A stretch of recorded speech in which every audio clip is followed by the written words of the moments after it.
ਸੈਮੀਆਮੂ, ਕੈਟਜ਼ੀ ਅਤੇ ਕੁਆਂਟਲਨ ਮੂਲ ਨਿਵਾਸੀ ਕਬੀਲਿਆਂ ਦੀ ਧਰਤੀ ਸਰੀ ਸ਼ਹਿਰ ਤੋਂ ਪ੍ਰੋਗਰਾਮ ਦਾ ਸੋਹਤਾ ਸ਼ੋਅ ਲੈ ਕੇ ਇੱਕ ਵਾਰ ਫਿਰ ਤੁਹਾਡੀ ਸੇਵਾ 'ਚ ਹਾਜ਼ਰ ਹਾਂ ਜੀ। ਪ੍ਰੋਗਰਾਮ ਨਾਲ ਜੁੜ ਚੁੱਕੇ ਸਾਰੇ ਸਤਿਕਾਰਯੋਗ ਦਰਸ਼ਕਾਂ ਨੂੰ ਪਿਆਰ ਸਤਿਕਾਰ ਭਰੀ ਸਤਿ ਸ਼੍ਰੀ ਅਕਾਲ।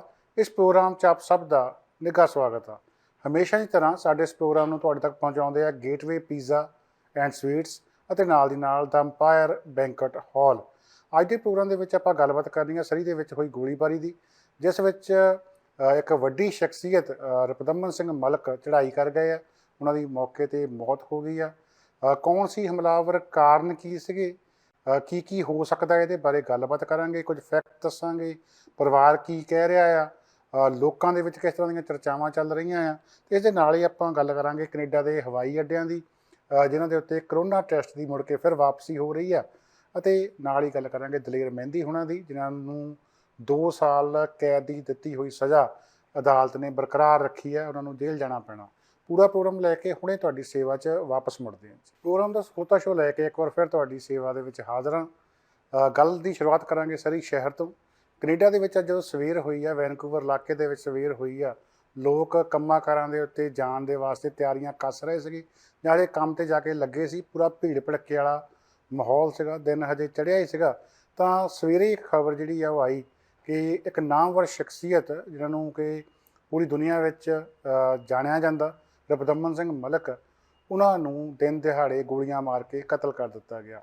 ਸੋ ਇਹ ਖਬਰ ਜਿਹੜੀ ਹੈ ਤਕਰੀਬਨ 9:30 ਵਜੇ ਬਾਹਰ ਆਉਣੀ ਸ਼ੁਰੂ ਹੋਈ। ਸਰੀ ਦੀ 128 ਸਟਰੀਟ ਅਤੇ 82 ਐਵਨਿਊ ਦੇ ਲਾਗੇ ਉਹਨਾਂ ਦਾ ਜਿਹੜਾ ਕੰਮ ਕਾਜ ਸਥਿਤ ਹੈ, ਪੈਪੀਲੋਨ ਲਿਮਟਿਡ, ਇੱਕ ਇੰਪੋਰਟ ਐਕਸਪੋਰਟ ਦਾ ਕੰਮ ਆ। ਉਹ ਬੜੇ ਲੰਮੇ ਸਮੇਂ ਤੋਂ ਕੈਨੇਡਾ ਦੇ ਵਿੱਚ ਇਹ ਕੰਮ ਕਰ ਰਹੇ ਸੀਗੇ।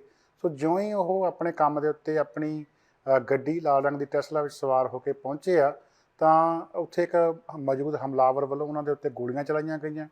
ਉਹ ਕਾਰ ਵਿੱਚੋਂ ਹਜੇ ਨਿਕਲਣ ਹੀ ਵਾਲੇ ਸੀਗੇ। ਮੌਕੇ 'ਤੇ ਜਿਹੜੇ ਮੌਜੂਦ ਕੁਝ ਗਵਾਹ ਸੀਗੇ, ਉਹਨਾਂ ਦੇ ਮੁਤਾਬਕ ਹਮਲਾਵਰ ਇਕੱਲਾ ਦੇਖਿਆ ਗਿਆ। ਉਹ ਇੱਕ ਨੌਜਵਾਨ ਪ੍ਰਤੀਤ ਹੁੰਦਾ ਸੀ, ਪਰ ਉਸਨੇ ਆਪਣੇ ਆਪ ਨੂੰ ਇਸ ਤਰੀਕੇ ਦੇ ਨਾਲ ਲੁਕੋਇਆ ਹੋਇਆ ਸੀ। ਕੱਪੜੇ ਡਾਰਕ ਪਾਏ ਹੋਏ ਸੀ, ਹੱਥ, ਗਰਦਨ, ਚਿਹਰਾ ਢੱਕਿਆ ਹੋਇਆ ਸੀ ਕਿ ਉਸ ਦੀ ਪਛਾਣ ਨਹੀਂ ਸੀ ਹੋ ਰਹੀ। ਉਸਦੇ ਦੋਵੇਂ ਹੱਥਾਂ ਦੇ ਵਿੱਚ ਗਨਜ਼ ਸੀਗੀਆਂ, ਬੰਦੂਕਾਂ ਸੀਗੀਆਂ, ਜਿਸ ਦੇ ਨਾਲ ਉਹਨਾਂ ਨੇ ਮਲਕ ਉਹਨਾਂ ਦੇ ਉੱਤੇ ਗੋਲੀਆਂ ਚਲਾਈਆਂ। 7 ਤੋਂ ਲੈ ਕੇ 10 ਦੇ ਕਰੀਬ ਗੋਲੀਆਂ ਸੁਣਨ ਦੀ ਪੁਸ਼ਟੀ ਕੀਤੀ ਗਈ ਹੈ, ਅਤੇ ਉਸ ਤੋਂ ਬਾਅਦ ਮਲਕ ਉਹਨਾਂ ਦੀ ਮੌਕੇ 'ਤੇ ਹੀ ਮੌਤ ਹੋ ਗਈ। 75 ਸਾਲਾ ਇਹ ਰਪਦਮਨ ਸਿੰਘ ਮਲਕ, ਜਿਹੜੇ ਕਿ ਸੰਨ 1972 ਦੇ ਵਿੱਚ ਕੈਨੇਡਾ ਆਏ ਸੀਗੇ, ਅਤੇ ਕੈਨੇਡਾ ਆ ਕੇ ਉਹਨਾਂ ਨੇ ਖਾਲਸਾ ਕ੍ਰੈਡਿਟ ਯੂਨੀਅਨ, ਇਹ ਸਿੱਖਾਂ ਦੀ ਆਪਣੀ ਬੈਂਕ ਸਥਾਪਿਤ ਕੀਤੀ, ਜਿਹਦੀਆਂ ਕਿ ਅਨੇਕਾਂ ਬ੍ਰਾਂਚਸ ਨੇ। BC ਦੇ ਵਿੱਚ ਸਭ ਤੋਂ ਵੱਡਾ ਪ੍ਰਾਈਵੇਟ ਸਕੂਲ ਸਿਸਟਮ ਖੜ੍ਹਾ ਕੀਤਾ, ਖਾਲਸਾ ਸਕੂਲ, ਜਿਹਦੀਆਂ ਕਿ ਕਈ ਬ੍ਰਾਂਚਸ ਨੇ। ਸੋ ਉਹ ਸਥਾਪਿਤ ਕੀਤਾ ਸੀਗਾ, ਅਤੇ ਉਹ ਇਸ ਦੇ ਨਾਲ ਦੀ ਨਾਲ ਅਖੰਡ ਕੀਰਤਨੀ ਜਥੇ ਨਾਲ ਜੁੜੇ ਹੋਏ ਸੀਗੇ। ਧਾਰਮਿਕ ਕਾਰਜਾਂ ਦੇ ਵਾਸਤੇ ਸਤਨਾਮ ਟਰੱਸਟ ਦੀ ਸਥਾਪਨਾ ਕੀਤੀ ਸੀਗੀ। ਉਹਨਾਂ ਦਾ ਨਾਂ ਏਅਰ ਇੰਡੀਆ ਬੰਬ ਹਾਦਸੇ ਦੇ ਨਾਲ ਵੀ ਜੁੜਿਆ ਰਿਹਾ। ਉਹਨਾਂ ਨੂੰ ਗ੍ਰਿਫਤਾਰ ਕੀਤਾ ਗਿਆ, ਉਹਨਾਂ 'ਤੇ ਮੁਕੱਦਮਾ ਚੱਲਿਆ। ਉਸ ਤੋਂ ਬਾਅਦ ਉਹਨਾਂ ਦੀ ਰਿਹਾਈ ਹੋਈ, ਉਹਨਾਂ ਨੂੰ ਬਰੀ ਕਰ ਦਿੱਤਾ ਗਿਆ। ਉਸ ਤੋਂ ਬਾਅਦ ਦੇ ਵਿੱਚ ਕੁਝ ਸਾਲ ਪਹਿਲਾਂ ਉਹ ਇੰਡੀਆ ਗਏ। ਇੰਡੀਆ ਜਾ ਕੇ ਵੀ ਉਹਨਾਂ ਦੀ ਵੀਰੀ ਜਿਹੜੀ ਆ ਉੱਥੇ ਜਿਸ ਤਰੀਕੇ ਦੇ ਲੋਕਾਂ ਨੂੰ ਮਿਲੇ, ਸਰਕਾਰੀ ਲੋਕਾਂ ਨੂੰ ਮਿਲੇ, ਵਿਵਾਦਗ੍ਰਸਤ ਰਹੀ। ਮੁੜ ਕੇ ਆ ਕੇ ਉਹਨਾਂ ਨੇ ਇੱਕ ਸਿੱਖਾਂ ਦੇ ਰਿਸ਼ਤੇ ਜਿਹੜੇ ਆ ਭਾਰਤ ਸਰਕਾਰ ਨਾਲ ਸੁਧਾਰਨ ਦੇ ਵਾਸਤੇ ਇੱਕ ਚਿੱਠੀ ਜਿਹੜੀ ਆ ਮੋਦੀ ਉਹਨਾਂ ਨੂੰ ਲਿਖੀ, ਉਹ ਵੀ ਬੜੀ ਚਰਚਾ ਦੇ ਵਿੱਚ ਰਹੀ। ਤਾਂ ਜਦੋਂ ਇਹ ਖਬਰ ਉਹਨਾਂ ਦੇ ਚਲਾਣੇ ਦੀ ਅੱਜ ਸਵੇਰੇ ਬਾਹਰ ਆਈ, ਤਾਂ ਸਥਾਨਕ ਜਿਹੜਾ ਭਾਈਚਾਰਾ ਆ ਉਹ ਸੁੰਨ ਹੋ ਕੇ ਰਹਿ ਗਿਆ। ਹਾਲਾਂਕਿ ਇਹ ਖਬਰ ਜਿਹੜੀ ਆ ਝੂਠੀ ਨਹੀਂ ਸੀਗੀ, ਸਬੂਤ ਦਿਸ ਰਹੇ ਸੀਗੇ, ਸਾਰਾ ਕੁਝ ਸਾਹਮਣੇ ਸੀਗਾ, ਫਿਰ ਵੀ ਯਕੀਨ ਨਹੀਂ ਸੀ ਆ ਰਿਹਾ। ਅੱਡ ਅੱਡ ਪਾਸਿਆਂ ਤੋਂ ਇਹ ਖਬਰ ਜਿਹੜੀ ਆ ਰਹੀ ਸੀ, ਪੁਸ਼ਟੀ ਹੋ ਰਹੀ ਸੀਗੀ ਵੀ ਅਜਿਹਾ ਹੋ ਚੁੱਕਾ ਆ। ਪਰ ਲੋਕ ਜਿਹੜੇ ਆ ਫਿਰ ਵੀ ਇੱਕ ਦੂਜੇ ਨੂੰ ਪੁੱਛਦੇ ਨਜ਼ਰ ਆਏ, ਕਿਉਂਕਿ ਬੇਸ਼ੱਕ ਵੈਨਕੂਵਰ ਇਲਾਕੇ ਦੇ ਵਿੱਚ ਗੈਂਗ ਹਿੰਸਾ ਦੇ ਕਾਰਨ ਬਹੁਤ ਕਤਲੋ ਗਾਰਤ ਹੁੰਦੀ ਰਹਿੰਦੀ ਆ, ਪਰ ਇਹੋ ਜਿਹੇ ਹਾਈ ਪ੍ਰੋਫਾਈਲ ਕਤਲ ਜਿਹੜੇ ਆ ਬਹੁਤ ਘੱਟ ਹੁੰਦੇ ਆ। ਅਤੇ ਜਦੋਂ ਇਹ ਕਤਲ ਹੋਇਆ, ਤਾਂ ਹੋਇਆ ਵੀ ਇਸ ਥਾਂ ਦੇ ਉੱਤੇ ਕਿ 9:30 ਵਜੇ ਦਾ ਸਮਾਂ ਆ। 128 ਸਟਰੀਟ ਭਰੀ ਜਾਂਦੀ ਆ, 2 ਲੇਨਾਂ ਦੋਨੇ ਪਾਸੇ। ਜਿੱਥੇ ਬਿਜ਼ਨਸ ਆ ਉਹਦੇ ਨਾਲ ਬਿਲਕੁਲ ਪਾਇਲ ਬਿਜ਼ਨਸ ਸੈਂਟਰ ਆ। ਜਿਹੜੇ ਕਿ ਸਰੀ ਲੋਕ ਆਏ ਹੋਏ ਆ ਉਹ ਜਾਣਦੇ ਆ ਕਿ ਪਾਇਲ ਬਿਜ਼ਨਸ ਸੈਂਟਰ 80 ਐਵਨਿਊ ਤੋਂ ਸ਼ੁਰੂ ਹੋ ਜਾਂਦਾ, ਯਾਰਕ ਸੈਂਟਰ, ਲਿਟਲ ਇੰਡੀਆ, ਪਾਇਲ ਬਿਜ਼ਨਸ ਸੈਂਟਰ, ਫਿਰ ਇਹ ਪਲਾਜ਼ਾ ਜਿੱਥੇ ਕਿ ਵਾਰਦਾਤ ਹੋਈ ਆ। ਉਸ ਤੋਂ ਅੱਗੇ ਖਾਲਸਾ ਬਿਜ਼ਨਸ ਸੈਂਟਰ ਸ਼ੁਰੂ ਹੋ ਜਾਂਦਾ, ਖਾਲਸਾ ਮੌਲ ਆ ਜਾਂਦਾ। ਇਹ ਅਜਿਹਾ ਭੀੜ ਭੜੱਕੇ ਵਾਲਾ ਇਲਾਕਾ ਜਿੱਥੇ ਕਿ ਹਜ਼ਾਰਾਂ ਦੀ ਗਿਣਤੀ ਵਿੱਚ ਪੰਜਾਬੀ ਵਪਾਰ ਮੌਜੂਦ ਆ। ਉਸ ਵੇਲੇ ਖੁੱਲ੍ਹਣ ਦਾ ਸਮਾਂ ਹੁੰਦਾ ਆ, ਲੋਕ ਆ ਜਾ ਰਹੇ ਹੁੰਦੇ ਆ। ਸੋ ਇੰਨੇ ਭੀੜ ਭੜੱਕੇ ਵਾਲੇ ਥਾਂ ਦੇ ਵਿੱਚ ਦਿਨ ਦਿਹਾੜੇ ਇੱਕ ਵਿਅਕਤੀ ਜਿਹੜਾ ਕਤਲ ਕਰਕੇ ਫਰਾਰ ਹੋ ਜਾਂਦਾ। ਅਤੇ ਉਸ ਤੋਂ ਕੁਝ ਹੀ ਦੇਰ ਜਿਹੜਾ ਬਾਅਦ ਹਮਲੇ ਵਿੱਚ ਵਰਤੀ ਗਈ ਸ਼ੱਕੀ ਕਾਰ ਜਿਹੜੀ ਆ ਉਹ 122 ਸਟਰੀਟ ਅਤੇ 82 ਐਵਨਿਊ ਦੇ ਕੋਲੋਂ ਜਲੀ ਹੋਈ ਹਾਲਤ 'ਚ ਮਿਲਦੀ ਆ। ਉਹਦੀਆਂ ਵੀਡੀਓ ਵੀ ਸਾਡੇ ਕੋਲ ਮੌਜੂਦ ਹੈ, ਕਿਵੇਂ ਉਸ ਨੂੰ ਜਲਾਇਆ ਗਿਆ। ਇੱਕ ਪੁਰਾਣੀ ਜਿਹੜੀ ਆ ਵੋਲਕਸਵੈਗਨ ਵਰਗੀ ਹੱਚਬੈਕ ਕਾਰ ਟਾਈਪ ਇਹ ਦਿਸ ਰਹੀ ਆ। ਬਹੁਤ ਸਾਰੇ ਲੋਕ ਪੁੱਛ ਰਹੇ ਜਿਹੜੇ ਨਹੀਂ ਇਸ ਮਾਮਲੇ ਨਾਲ ਸੰਬੰਧਿਤ ਵੀ ਕਾਰ ਨੂੰ ਅੱਗ ਕਿਉਂ ਲਾ ਦਿੱਤੀ ਗਈ ਆ, ਕਿ ਹਮਲਾਵਰ ਵਿੱਚ ਸੜ ਗਿਆ। ਇਹ ਇੱਕ ਜਿਹੜਾ ਟਰੈਂਡ ਆ, ਜਦੋਂ ਕੋਈ ਟਾਰਗੇਟਡ ਕਿਲਿੰਗ ਕੀਤੀ ਜਾਂਦੀ ਆ, ਮਿੱਥ ਕੇ ਕਿਸੇ ਬੰਦੇ ਨੂੰ ਮਾਰਿਆ ਜਾਂਦਾ, ਤਾਂ ਜਿਹੜੇ ਹਮਲਾਵਰ ਆ ਇਹ ਅਕਸਰ ਪੈਸੇ ਲੈ ਕੇ ਅਜਿਹਾ ਕੰਮ ਕਰਦੇ ਆ, ਕਿਸੇ ਹੋਰ ਵਾਸਤੇ ਕੰਮ ਕਰ ਰਹੇ ਹੁੰਦੇ ਆ, ਅਤੇ ਇਹ ਆਪਣੇ ਆਪ ਨੂੰ ਬਚਾਉਣ ਦਾ ਪ੍ਰਬੰਧ ਪਹਿਲਾਂ ਕਰਦੇ ਆ। ਸੋ ਜਿਹੜੀ ਗੱਡੀ ਹਮਲੇ ਵਿੱਚ ਵਰਤੀ ਜਾਂਦੀ ਆ ਉਹਨੂੰ ਜਲਦ ਤੋਂ ਜਲਦ ਨਸ਼ਟ ਕੀਤਾ ਜਾਂਦਾ ਆ। ਉਹਦੇ ਵਿੱਚ ਕੱਪੜੇ ਵੀ ਆਪਣੇ ਸੁੱਟ ਦਿੱਤੇ ਜਾਂਦੇ ਆ, ਹੋਰ ਦਸਤਾਨੇ ਵਗੈਰਾ ਜੋ ਵਰਤੇ ਹੁੰਦੇ ਉਹ ਵੀ ਸੁੱਟ ਦਿੱਤੇ ਜਾਂਦੇ ਆ, ਅਤੇ ਇੱਕ ਕੈਮੀਕਲ ਪਾ ਕੇ ਗੱਡੀ ਨੂੰ ਅੱਗ ਲਾ ਦਿੱਤੀ ਜਾਂਦੀ ਆ, ਤਾਂ ਕਿ ਕੋਈ ਵੀ ਫੋਰੈਂਸਿਕ ਸਬੂਤ, ਤੁਹਾਡਾ ਕੋਈ ਵਾਲ ਡਿੱਗਿਆ ਆ, ਕੋਈ ਕੱਪੜੇ ਦਾ ਰੇਸ਼ਾ ਡਿੱਗਿਆ ਹੋਇਆ, ਤੁਹਾਡਾ ਕੋਈ ਥੁੱਕ ਦਾ ਨਿਸ਼ਾਨ ਹੈਗਾ ਆ, ਜਾਂ ਤੁਹਾਡੀ ਉਂਗਲਾਂ ਦੇ ਨਿਸ਼ਾਨ ਆ, ਉਹ ਜਦੋਂ ਗੱਡੀ ਲੁਹ ਦਿੱਤੀ ਜਾਂਦੀ ਹੈ ਤਾਂ ਸਾਰਾ ਕੁਛ ਨਾਲ ਹੀ ਜਿਹੜਾ ਨਸ਼ਟ ਹੋ ਜਾਂਦਾ, ਤਾਂ ਕਿ ਫਿਰ ਹਮਲਾਵਰ ਤੱਕ ਪਹੁੰਚਣਾ ਜਿਹੜਾ ਬੜਾ ਪੁਲਿਸ ਵਾਸਤੇ ਔਖਾ ਹੋ ਜਾਂਦਾ। ਸੋ ਇਸ ਮਾਮਲੇ ਦੇ ਵਿੱਚ ਵੀ ਅਜਿਹਾ ਹੀ ਕੀਤਾ ਗਿਆ ਆ। ਮੌਕੇ ਵਾਰਦਾਤ ਤੋਂ ਤਕਰੀਬਨ 1.5-2 ਕਿਲੋਮੀਟਰ ਦੂਰ ਇਹ ਗੱਡੀ ਜਿਹੜੀ ਆ ਉਹ ਜਲੀ ਹੋਈ ਹਾਲਤ ਦੇ ਵਿੱਚ ਮਿਲੀ ਆ। ਜੇਕਰ ਆਪਾਂ ਰਿਪੁਦਮਨ ਸਿੰਘ ਮਲਿਕ ਉਹਨਾਂ ਦੀ ਸ਼ਖਸੀਅਤ ਬਾਰੇ ਗੱਲ ਕਰਨੀ ਹੋਵੇ ਤਾਂ 1972 ਦੇ ਵਿੱਚ ਉਹ ਕੈਨੇਡਾ ਆਏ ਆ। 1947 ਦੇ ਉਹ ਜੰਪਲ ਸੀਗੇ। ਹਾਲ ਹੀ ਦੇ ਵਿੱਚ ਉਹਨਾਂ ਨੇ ਆਪਣਾ 75ਵਾਂ ਜਨਮ ਦਿਨ ਜਿਹੜਾ ਮਨਾਇਆ ਸੀਗਾ। ਸ਼ੁਰੂਆਤੀ ਦੌਰ ਦੇ ਵਿੱਚ ਉਹ Khalsa Diwan study road street ਦੇ ਬਾਹਰ ਕਿਤਾਬਾਂ ਦਾ ਸਟਾਲ ਲਾਇਆ ਕਰਦੇ ਸੀ, ਜਿੱਥੇ ਕਿ ਉਹ ਗੁਰਬਾਣੀ ਨਾਲ ਸੰਬੰਧਿਤ ਕਿਤਾਬਾਂ, ਪੋਥੀਆਂ, ਗੁਟਕੇ, ਇਸ ਦੇ ਨਾਲ ਦੀ ਨਾਲ ਗਾਤਰੇ ਵਾਲੀਆਂ ਕਿਰਪਾਨਾਂ, ਗਾਤਰੇ ਅਤੇ ਹੋਰ ਕੰਘੇ ਵਗੈਰਾ ਇਹੋ ਜਿਹਾ ਸਮਾਨ ਵੇਚਦੇ ਹੁੰਦੇ ਸੀਗੇ। ਨਾਲ ਦੀ ਨਾਲ ਫਿਰ ਉਹਨਾਂ ਨੇ ਆਪਣਾ ਬਿਜ਼ਨਸ ਸ਼ੁਰੂ ਕੀਤਾ ਇੰਪੋਰਟ ਐਕਸਪੋਰਟ ਦਾ, ਅਤੇ ਉਹ ਕਾਫੀ ਵੱਡੀ ਪੱਧਰ ਦੇ ਉੱਤੇ ਵਧਾਇਆ।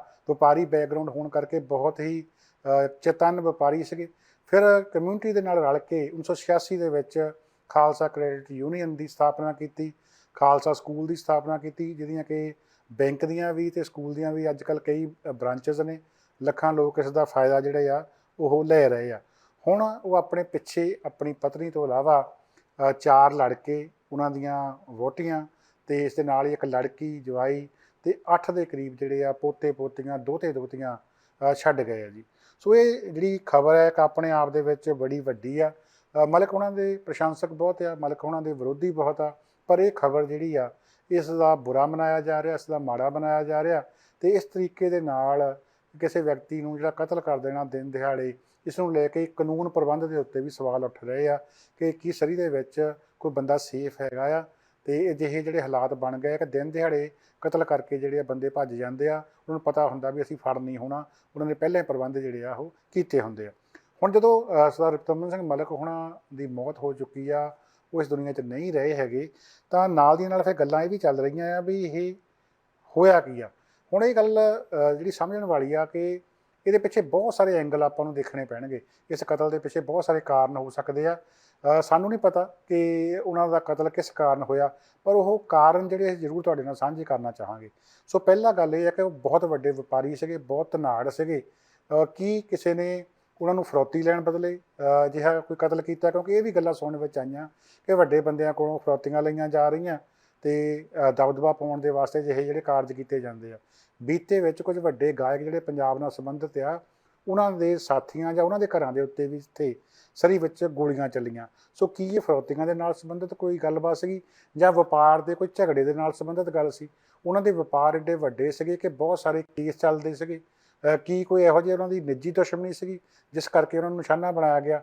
ਇਸ ਦੇ ਨਾਲ ਹੀ ਉਹ ਖਾਲਸਾ ਕ੍ਰੈਡਿਟ ਯੂਨੀਅਨ, ਇਸ ਦੇ ਨਾਲ ਹੀ ਖਾਲਸਾ ਸਕੂਲ ਅਤੇ ਹੋਰ ਬਹੁਤ ਸਾਰੀਆਂ ਜਥੇਬੰਦੀਆਂ ਦੇ ਨਾਲ ਇਨਵੋਲਵ ਸੀਗੇ, ਜਿਨ੍ਹਾਂ ਦੇ ਵਿੱਚ ਸਿਆਸਤ ਵੀ ਇਨਵੋਲਵ ਆ। ਕੋਈ ਡਾਇਰੈਕਟਰ ਚੁਣੇ ਜਾਣੇ ਆ, ਕੋਈ ਮੈਂਬਰ ਚੁਣੇ ਜਾਣੇ ਆ, ਗੁਰਦੁਆਰਾ ਪੋਲੀਟਿਕਸ ਦੇ ਵਿੱਚ ਉਹਨਾਂ ਦਾ ਹੱਥ ਸੀਗਾ। ਉੱਧਰ ਨੂੰ ਵੀ ਗੱਲ ਜਿਹੜੀ ਤੁਰ ਰਹੀ ਆ ਵੀ ਕੀ ਕੋਈ ਉਹ ਕਾਰਨ ਤਾਂ ਨਹੀਂ ਹੋ ਸਕਦਾ ਵੀ ਉਹਦੇ ਕਰਕੇ ਇਹ ਹੋਇਆ ਹੋਵੇ। ਇਸ ਦੇ ਨਾਲ ਹੀ ਕਿ ਜਿਹੜੀ ਗੱਲ ਹੋਰ ਜੁੜਦੀ ਆ ਉਹ ਇਹ ਆ ਕਿ ਗੁਰੂ ਗ੍ਰੰਥ ਸਾਹਿਬ ਦੀ ਛਪਾਈ ਬੀਤੇ ਕੁਝ ਸਾਲਾਂ ਤੋਂ ਉਹਨਾਂ ਦੇ ਉੱਤੇ ਇਲਜ਼ਾਮ ਲੱਗ ਰਹੇ ਸੀਗੇ ਕਿ ਉਹ ਅਕਾਲ ਤਖਤ ਸਾਹਿਬ ਦੇ ਆਦੇਸ਼ਾਂ ਤੋਂ ਆਕੀ ਹੋ ਕੇ ਗੁਰੂ ਗ੍ਰੰਥ ਸਾਹਿਬ ਦੀ ਛਪਾਈ ਕਰਦੇ ਰਹੇ ਆ। ਸੋ ਇਸ ਗੱਲ ਦੇ ਸਬੂਤ ਉਦੋਂ ਮਿਲੇ ਜਦੋਂ ਕੁਝ ਸਾਲ ਪਹਿਲਾਂ ਉਹਨਾਂ ਦੇ ਇੱਕ ਸਾਥੀ ਦੇ ਘਰੋਂ ਇੱਕ ਪ੍ਰਿੰਟਿੰਗ ਪ੍ਰੈਸ ਚੱਲਦੀ ਜਿਹੜੀ ਆ ਉਹ ਪਤਾ ਲੱਗੀ। ਉਸ ਤੋਂ ਬਾਅਦ ਮਾਮਲਾ ਜਥੇਦਾਰ ਅਕਾਲ ਤਖਤ ਸਾਹਿਬ ਦੇ ਕੋਲ ਗਿਆ। ਇਹਨਾਂ ਨੇ ਮੰਨ ਲਿਆ ਵੀ ਅਸੀਂ ਹਾਂ ਇਹ ਸਰੂਪ ਉਹ ਛਾਪੇ ਆ। ਫਿਰ ਜਥੇਦਾਰ ਅਕਾਲ ਤਖਤ ਸਾਹਿਬ ਵੱਲੋਂ ਆਦੇਸ਼ ਹੋਏ ਕਿ ਇਹ ਸਰੂਪ ਜਿਹੜੇ ਇਹ ਅਤੇ ਨਾਲ ਦੀ ਨਾਲ ਜਿਹੜਾ ਛਾਪਾ ਕਰਨਾ ਬੰਦ ਕਰਾ ਕੇ ਤੁਰੰਤ ਨਜ਼ਦੀਕੀ ਗੁਰਦੁਆਰਾ ਸਾਹਿਬ ਪਹੁੰਚਾਇਆ ਜਾਵੇ। ਫਿਰ ਇਹ ਜਿਹੜਾ ਛਾਪਾਖਾਨਾ ਜਿਹੜਾ ਕਿ ਖਾਲਸਾ ਸਕੂਲ 124 ਸਟਰੀਟ 70 ਐਵਨਿਊ ਵਾਲਾ ਸਰੀ ਦੇ ਵਿੱਚ ਆ, ਉਹਦੇ ਨਾਲ ਦੇ ਘਰ ਵਿੱਚੋਂ ਚੁਕਾ ਕੇ ਤੇ ਛਪੇ ਹੋਏ ਅੰਗ ਜਿਹੜੇ ਆ ਉਹ ਗੁਰਦੁਆਰਾ ਸਰੀ ਡੈਲਟਾ ਜਿਹੜਾ ਕਿ ਗੁਰੂ ਨਾਨਕ ਸਿੰਘ ਗੁਰਦੁਆਰਾ ਉੱਥੇ ਪਹੁੰਚਾਏ ਗਏ। ਉਸ ਤੋਂ ਬਾਅਦ ਦੇ ਵਿੱਚ ਵੀ ਕਈ ਤਰ੍ਹਾਂ ਦੀਆਂ ਗੱਲਾਂ ਚੱਲਦੀਆਂ ਨੇ, ਇਹਨਾਂ ਨੂੰ ਅਕਾਲ ਤਖਤ ਸਾਹਿਬ ਦੇ ਤਲਬ ਕਿਉਂ ਨਹੀਂ ਕੀਤਾ ਜਾਂਦਾ। 15 ਕੁ ਦਿਨ ਪਹਿਲਾਂ ਇਹ ਰੌਲਾ ਪੈਂਦਾ ਰਿਹਾ ਕਿ ਜਦੋਂ ਅਕਾਲ ਤਖਤ ਸਾਹਿਬ ਉਹਨਾਂ ਨੇ ਸਰੀ ਆਉਣਾ ਆ, ਕੈਨੇਡਾ ਆਉਣਾ ਆ, ਮਲਕ ਹੋਣਾ ਕੋਲ ਆ ਰਹੇ ਆ। ਅਸੀਂ ਵੀ ਇਹ ਖਬਰ ਸਾਂਝੀ ਕੀਤੀ ਸੀ, ਉਦੋਂ ਵੀ ਫਿਰ ਵਿਵਾਦ ਛਿੜਿਆ ਵੀ ਇਸ ਵਿਵਾਦਗ੍ਰਸਤ ਸ਼ਖਸੀਅਤ ਕੋਲ ਨਹੀਂ ਆਉਣਾ ਚਾਹੀਦਾ। ਜਦ ਅਕਾਲ ਤਖਤ ਸਾਹਿਬ ਨੇ ਸਾਡੇ ਰਾਹੀਂ ਸਪਸ਼ਟੀਕਰਨ ਦਿੱਤਾ ਕਿ ਉਹ ਨਹੀਂ ਆ ਰਹੇ, ਕੈਨੇਡਾ ਨਹੀਂ ਆ ਰਹੇ ਹੈਗੇ, ਵੀ ਵੈਸੇ ਗੱਲ ਹੋਈ ਸੀ, ਸੱਦਾ ਆਇਆ ਸੀਗਾ ਪਰ ਉਹ ਆ ਨਹੀਂ ਰਹੇ ਹੈਗੇ। ਸੋ ਉਸ ਮਾਮਲੇ ਦੇ ਨਾਲ ਵੀ ਜੁੜਿਆ ਰਿਹਾ, ਬਹੁਤ ਸਾਰੇ ਲੋਕਾਂ ਦੀਆਂ ਭਾਵਨਾਵਾਂ ਭੜਕੀਆਂ, ਬਹੁਤ ਸਾਰੇ ਲੋਕ ਉਦੋਂ ਵੀ ਮਲਕ ਉਹਨਾਂ ਨੂੰ ਗਲਤ ਕਹਿ ਰਹੇ ਸੀਗੇ। ਇਹ ਐਂਗਲ ਹੈਗਾ ਆ। ਇਸ ਦੇ ਨਾਲ ਹੀ ਇੱਕ ਐਂਗਲ ਇਹ ਵੀ ਹੈ ਕਿ ਏਅਰ ਇੰਡੀਆ ਹਾਦਸੇ ਦੇ ਨਾਲ ਜੁੜੇ ਰਹੇ ਆ। ਲੰਮਾ ਸਮਾਂ ਉਹਨਾਂ ਨੂੰ ਅਖੰਡ ਕੀਰਤਨੀ ਜਥੇ ਦੇ ਨਾਲ, ਬੱਬਰ ਖਾਲਸਾ ਦੇ ਨਾਲ ਜੋੜਿਆ ਜਾਂਦਾ ਰਿਹਾ। ਉਹਨਾਂ ਦੇ ਕਰਕੇ, ਉਹਨਾਂ ਦੇ ਸਿੱਖੀ ਸਰੂਪ ਕਰਕੇ ਭਾਰਤੀ ਮੀਡੀਆ ਨੇ, ਕੈਨੇਡੀਅਨ ਮੀਡੀਆ ਵਿਚਲੇ ਕੁਝ ਭਾਰਤ ਪੱਖੀ ਪੱਤਰਕਾਰਾਂ ਨੇ ਸਮੁੱਚੇ ਸਿੱਖ ਸੰਸਾਰ ਨੂੰ ਭੰਡਣ ਵਿੱਚ ਕੋਈ ਕਸਰ ਨਹੀਂ ਛੱਡੀ।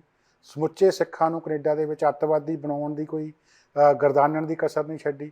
ਉਸ ਤੋਂ ਬਾਅਦ ਕੀ ਹੋਇਆ ਕਿ ਜਦੋਂ ਉਹ 2005 ਵਿੱਚ ਬਰੀ ਹੋ ਜਾਂਦੇ ਆ, ਲੰਮਾ ਸਮਾਂ ਪੈ ਜਾਂਦਾ, ਫਿਰ ਅਚਾਨਕ 2-3 ਸਾਲ ਪਹਿਲਾਂ ਉਹ ਭਾਰਤ ਜਾਂਦੇ ਆ। ਉਹ ਜਿਹੜੇ ਕਿ ਬਲੈਕ ਲਿਸਟਡ ਸੀਗੇ, ਉਹੀ ਵਿਅਕਤੀ ਜਿਨ੍ਹਾਂ ਨੂੰ ਕਿ ਭਾਰਤ ਸਰਕਾਰ ਕਹਿੰਦੀ ਸੀ ਵੀ ਇਹ ਮੁੱਖ ਦੋਸ਼ੀ ਆ, ਸਾਡੇ ਹਵਾਲੇ ਕੀਤਾ ਜਾਵੇ, ਉਹ ਭਾਰਤ ਜਾਂਦੇ ਆ। ਭਾਰਤ ਜਾ ਕੇ ਉਹ ਦੱਸਦੇ ਆ ਕਿ ਮੈਂ ਰਾਜ ਦੇ ਮੁਖੀ ਨੂੰ ਮਿਲਿਆ, ਵੱਡੇ ਵੱਡੇ ਅਧਿਕਾਰੀਆਂ ਨੂੰ ਮਿਲਿਆ। ਉਹਨਾਂ ਨੂੰ ਉਹੀ ਭਾਰਤ ਸਰਕਾਰ ਜਿਹੜੀ ਮੰਗਦੀ ਸੀਗੀ, ਜੀ ਐਂ ਕਹਿੰਦੀ ਆ, ਉੱਥੇ ਉਹਨਾਂ ਦੇ ਉੱਤੇ ਕੋਈ ਕੇਸ ਨਹੀਂ ਪਾਇਆ ਜਾਂਦਾ, ਕੋਈ ਉਹਨਾਂ ਦੇ ਉੱਤੇ ਪੁੱਛਗਿੱਛ ਨਹੀਂ ਕੀਤੀ ਜਾਂਦੀ। ਇਸ ਤਰੀਕੇ ਦੀਆਂ ਗੱਲਾਂ ਬਾਤਾਂ ਵੀ ਜਿਹੜੀਆਂ ਚੱਲਦੀਆਂ ਰਹੀਆਂ ਵੀ ਉਹੀ ਵਿਅਕਤੀ ਜਿਹੜਾ ਕਿ ਪਹਿਲਾਂ ਲੋੜੀਂਦਾ ਸੀਗਾ, ਹੁਣ ਉੱਥੇ ਗਿਆ ਹੋਇਆ, ਉਹਨੂੰ ਕੁਛ ਕਿਹਾ ਨਹੀਂ ਜਾ ਰਿਹਾ। ਇਹ ਇੱਕ ਬਹੁਤ ਵੱਡੀ ਗੱਲ ਜਿਹੜੀ ਆ ਉੱਥੇ ਬਣੀ ਆ। ਸੋ ਭਾਰਤ ਦੇ ਨਾਲ ਨੇੜਤਾ, ਫਿਰ ਉਹਨੇ ਮੋਦੀ ਹੁਣਾਂ ਨੂੰ ਇੱਕ ਚਿੱਠੀ ਲਿਖੀ, ਉਹਦੇ ਵਿੱਚ ਸਿੱਖਾਂ ਦੇ ਨਾਲ ਸੰਬੰਧ ਸੁਧਾਰਨ ਦੀ ਗੱਲਬਾਤ ਚੱਲੀ। ਇਹ ਉਹ ਸਮਾਂ ਸੀਗਾ ਜਦੋਂ ਪੰਜਾਬੀ ਜਿਹੜੇ ਆ ਦੁਨੀਆ ਭਰ ਵਿੱਚ ਵੱਸਦੇ ਮੋਦੀ ਸਰਕਾਰ ਨਾਲ ਨਾਰਾਜ਼ ਚੱਲੇ ਆ ਰਹੇ ਸੀਗੇ। ਕਿਸਾਨ ਮੋਰਚਾ ਚੱਲ ਰਿਹਾ ਸੀਗਾ ਜਾਂ ਚੱਲ ਕੇ ਥੋੜ੍ਹਾ ਜਿਹਾ ਹਜੇ ਹਟਿਆ ਹੀ ਸੀਗਾ। ਮੰਗਾਂ ਜਿਹੜੀਆਂ ਤਾਜ਼ੀਆਂ ਮੰਨੀਆਂ ਗਈਆਂ ਸੀਗੀਆਂ।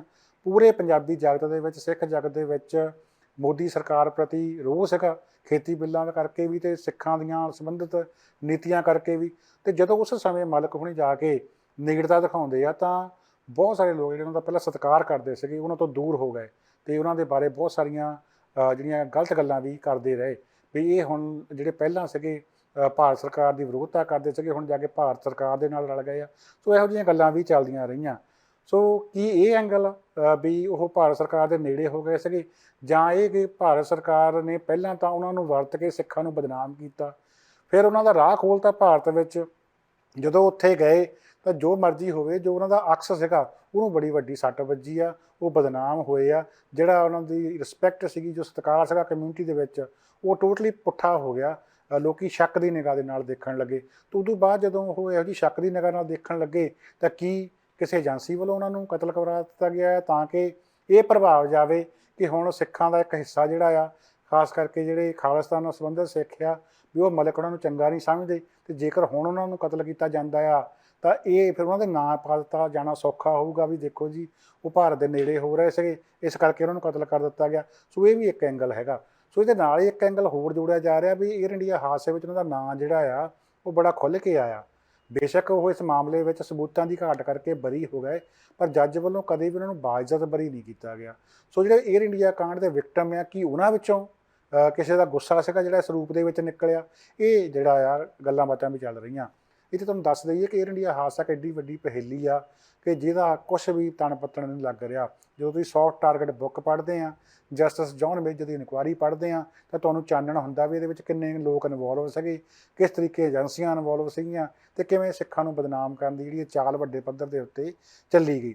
ਇਸ ਮਾਮਲੇ ਨਾਲ ਸੰਬੰਧਿਤ 2 ਹਾਈ ਪ੍ਰੋਫਾਈਲ ਕਤਲ ਹੋਰ ਵੀ ਹੋਏ ਆ। ਪਹਿਲਾਂ ਇੰਗਲੈਂਡ ਦੇ ਵਿੱਚ ਦੇਸ਼ ਪ੍ਰਦੇਸ਼ ਅਖਬਾਰ ਦੇ ਸੰਪਾਦਕ ਤਰਸੇਮ ਸਿੰਘ ਪੁਰੇਵਾਲ ਉਹਨਾਂ ਨੂੰ ਕਤਲ ਕੀਤਾ ਗਿਆ। ਉਹ ਵੀ ਇਸ ਬਾਰੇ ਬਹੁਤ ਕੁਝ ਜਾਣਦੇ ਸੀਗੇ। ਉਹਨਾਂ ਦੇ ਕਾਤਲਾਂ ਦਾ ਹਜੇ ਤੱਕ ਸੁਰਾਗ ਨਹੀਂ ਲੱਗਾ। ਉਸ ਤੋਂ ਬਾਅਦ ਦੇ ਵਿੱਚ 1998 ਦੇ ਵਿੱਚ ਇੰਡੋ ਕੋਰੀਅਨ ਟਾਈਮਜ਼ ਅਖਬਾਰ ਦੇ ਸੰਪਾਦਕ ਤਾਰਾ ਸਿੰਘ ਹੇਅਰ ਨੂੰ ਉਹਨਾਂ ਦੇ ਘਰ ਦੇ ਡਰਾਈਵੇ ਦੇ ਵਿੱਚ ਕਤਲ ਕਰ ਦਿੱਤਾ ਗਿਆ।